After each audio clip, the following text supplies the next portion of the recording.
அனைவருக்கும் வணக்கம். இது என்னன்னு தெரியுதா உங்களுக்கு? இது முருங்கை விதைங்க. இதோடைய தனித்தன்மை என்னென்னா, இது எப்படி முருங்கை விதை, காய், பூவு, இலை எல்லாம் நல்லா மருத்துவ குணமோ, அதேபோல் முருங்கை விதையும் நல்ல மருத்துவ குணம் உள்ளது. கடுக்காய்க்கு அடுத்து அறுசுவை உள்ள ஒரு இதுனா அது இந்த முருங்கை விதை தான். இதில் துவர்ப்பு, உப்பு, உரப்பு, கசப்பு, காய்ப்பு, இனிப்பு எல்லாமே இருக்கும். புளிப்பு எல்லா அறுசுவைகளும் இருக்கும்.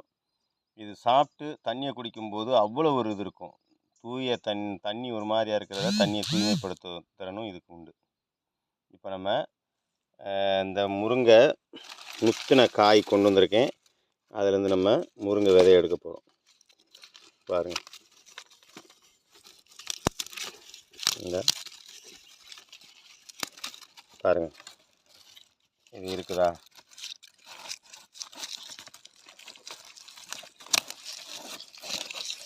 இதில் எண்ணெயும் எடுக்கிறாங்கங்க. முருங்கை எண்ணெய் லிட்டர் 1000 ரூபாய் 1500 மேலே போகுது. நிறைய மருத்துவ குணங்கள் இருக்கிறதுனால இதுக்கு தேவை அதிகமாகிருச்சு.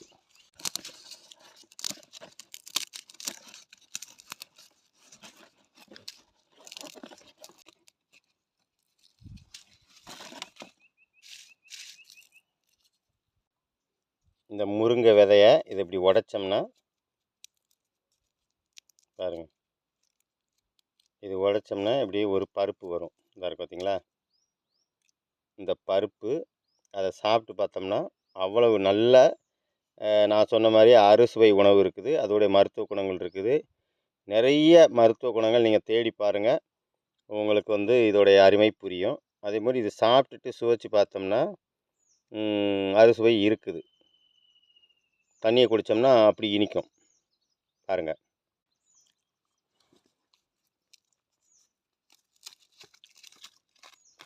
இந்த பாருங்கள், நல்லா விளைஞ்சிருக்கு. முத்தின முருங்கைக்காய் முத்திருச்சின்னு கவலைப்படாதங்க. அதை நீங்களே அதை பயன்படுத்துங்க, சாப்பிடுங்க, உடம்புக்கு நல்லது. முருங்கை நல்லா முத்திருச்சுன்னா இந்த இப்படி வெடிச்சிடும். இந்த அதுவே வெடிச்சிடும், கீழே விழுந்துடும்.